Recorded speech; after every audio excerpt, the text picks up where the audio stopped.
اس کی بارگاہ ناز میں حاضر تو ہونا، تجھے فرصت ہی نہیں. تو یاروں کے لیے ٹائم نکالتا ہے، بازاروں کے لیے ٹائم نکالتا ہے، گلیوں کے لیے ٹائم نکالتا ہے، چوکوں چوراہوں کے لیے ٹائم نکالتا ہے، ہفتے میں ایک دن ہوٹلنگ کے لیے بھی جاتا ہے، لیکن کبھی چھپ کے 2 نفلوں کی تجھے توفیق نہیں ہوتی. اور میں کئی دفعہ کہہ چکا ہوں، جس بندے کو بغیر عبادت کے رزق زیادہ ملنے لگ جائے اس پر آزمائش ہوتی ہے رب کریم کی. اللہ فرماتا ہے اس کو پیسے دو، اسے آنے نہ دینا، اس کو چل پیسے دوڑ جا. لوگ سمجھتے ہیں میں بڑا ذہین ہوں، عقل مند ہوں، دیکھو میں اپنی ہوشیاری سے چلاکی سے آگے نکل گیا. تو آزمائش ہے، یہ تو آزمائش ہے رب کریم کی طرف سے، یہ تو اس کی خفیہ تدبیر ہے. میرے بھائی اس کی بارگاہ ناز تک جو آ گیا، آنا تو ہماری ذمہ داری ہے کہ نہیں. بڑے آئے بڑے چلے گئے، بڑے آئے بڑے نکل گئے، توجہ ہی نہیں، میاد ہی نہیں. حضرت مولا علی شیر خدا، علی المرتضی، امام الاولیاء، صاحب صدق و صفا، داماد مصطفیٰ صلی اللہ علیہ وسلم، اسد اللہ، حضرت علی شیر خدا رضی اللہ تعالیٰ عنہ کوفے کے چوک میں کھڑے تھے تو کہہ رہے تھے یار میری نہ طامت پرانی ہو گئی ہے، یہ میں نے زرہ بیچنی ہے، کوئی بندہ مجھ سے خرید لو تاکہ میں نئی طامت لے لوں. ایک بندہ کان میں کہنے لگا حضور طامت کے پیسے بھی نہیں. فرمانے لگے پیسوں کو چھوڑ، علی کا سینہ دیکھ، اللہ نے ایمان کی دولت سے بھرا ہوا ہے. پیسے اہمیت نہیں رکھتے، ان کی وہ اہمیت نہیں جو دنیا نے بنا لی ہے. فرمایا ضرورت نہیں تھی، اب ذرا احساس ہوا ہے کہ زیادہ ہی پھٹ گیا ہے، پردہ نہیں صحیح طرح پورا کرتا، تو میں نے کہا چلو زرہ بیچ کے نیا لے لے. ضرورت نہیں، مزاج نہیں، طبیعت نہیں، انہوں نے ماحول نہیں بنایا. ہمارے تو حد ہو گئی، اتنا بری حالت ہے کہ ناقابل برداشت. حضرت عمر فاروق رضی اللہ تعالیٰ عنہ صحابہ نے مسجد نبوی میں بیٹھ کے میٹنگ کی. عمر کی تنخواہ بڑی تھوڑی ہے مال غنیمت میں سے، اب تو عمر کے پوتے بھی ہیں، نواسے بھی ہیں، رشتہ داریاں بھی ہیں، تعلق بڑھ گئے ہیں اور عمر فاروق بوڑھے بھی ہو گئے. میٹنگ ہوئی مسجد میں، اس طرح کریں کہ عمر کا کچھ تھوڑا سا نا مشاعرہ، کچھ تنخواہ، کچھ خدمت، کچھ وظیفہ بڑھا دے. بات طے ہو گئی. جب مکمل ہو گئی تو کہنے لگے یہ بتاؤ شیر سے بات کس نے کرنی ہے؟ ادھر جائے گا کون؟ پہلے اس کا نام تو بتاؤ، وہاں جائے گا کون؟ انہوں نے کہا یہ تو ہم نے سوچا ہی نہیں، بات تو بڑی تگڑی ہے، عمر سے کون بات کرے گا؟ یہاں جتنا مرضی تگڑا پیر ہو، آپ نذرانہ لے کے جائیں، مسئلہ ہی کوئی نہیں. ابھی کسی کو کہنا پڑا ہے؟ تو کہتے ہیں جناب کون بات کرے گا؟ تو ایک صحابی کہنے لگے کہ حضرت عمر رضی اللہ تعالیٰ عنہ کی جو صاحبزادی ہے نا حضرت حفصہ رضی اللہ تعالیٰ عنہ، وہ ام المومنین بھی ہیں، حضور علیہ السلام کی زوجہ ہیں، مومنوں کی ماں ہیں، ان سے کہتے ہیں، اور ان کے والد بھی ہیں. تو حضرت حفصہ سے کہا تو جناب حفصہ چل کے گئیں حضرت عمر کے پاس، جا کے کہا ابا جی ایک بات کرنی تھی.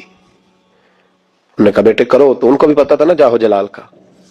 کہنے لگے ابا جی مسجد نبوی میں صحابہ کی میٹنگ ہوئی ہے، ایک ہی محلے میں ایک ہی شہر میں لوگ رہتے ہیں تو ایک دوسروں کی خرچوں کا ضروریات کا پتہ ہے. کہتی ہے میں نے پس منظر سارا کر کے بات کی، میں نے کہا سب کو پتہ ہے کہ آپ کے خرچے بڑے بڑھ گئے ہیں، تو مجھے نا انہوں نے حضور کی زوجہ سمجھ کے، قابل احترام سمجھ کے میری ذمہ لگایا ہے کہ تھوڑے سے پیسے آپ کے بڑھانے ہیں. تو حضرت عمر فاروق رضی اللہ تعالیٰ عنہ کی صاحبزادی کہتے ہیں عمر کو اتنا جلال آیا کوٹ کے کھڑے ہو گئے. کہنے لگے حفصہ ان لوگوں کے نام بتا، میں انہیں دروں سے ماروں گا اور اس طرح ماروں گا کہ ان کی کمر پہ نشان پڑے، ان کی کمروں پہ نشان پڑے، اس انداز میں درے ماروں گا کہ مجھے زخم نظر آئے. کہا ابا جی اتنا جلال کس بات کا، سادی سی بات ہے. تو سیدنا عمر فاروق رو پڑے، کہنے لگے سادی سی بات ہے، میرے لیے مسجد نبوی میں بیٹھ کے میٹنگ ہوتی رہی کہ عمر کو دولت دینی ہے. لوگوں نے یہ مجھے سمجھ لیا ہے، مسجد نبوی میں بیٹھ کر میرے لیے یہ میٹنگ ہوتی رہی کہ عمر کو پیسے دینے ہیں، اس کو دولت کے ساتھ ہم نے نواز رہے. مسجد نبوی میں میرے لیے کس کو یہ جرت ہوئی؟ فرمایا حفصہ کاش کہ تو میرے پاس پیغام لے کے نہ آتی، کوئی اور آتا اور پھر میں اسے دروں سے مارتا.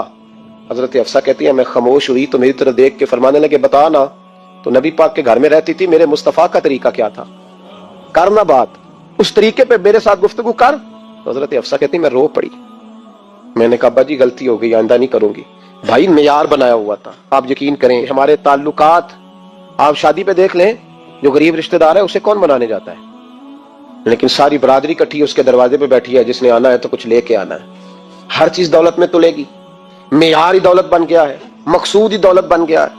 اس پیسے نے، اس دنیا داری نے، دنیا دار پجاری زردے کتےاں دے گل ٹلی ہو، اتنا سخت رویہ لوگوں نے اپنا لیا، رشتوں کا تقدس نہیں رہا. ایک مجلس میں نے ایسا رنگ بھی دیکھا، ایک ایسا شخص جسے میں ذاتی طور پہ جانتا ہوں کہ عالم بھی ہے، پرہیزگار بھی ہے، نیک بھی ہے، وہ بھی بیٹھا تھا اور اس کے ساتھ ایک سیٹھ بھی بیٹھا تھا، لیکن جو لوگوں کا عقیدت کا رشتہ اس درویش کے ساتھ ہونا چاہیے تھا وہ سیٹھ کے ساتھ تھا. تو میں غور کر رہا تھا کہ یار قوم کا ذہن کس طرح کا ہو گیا، صرف اس کے ہاتھ میں پیسے،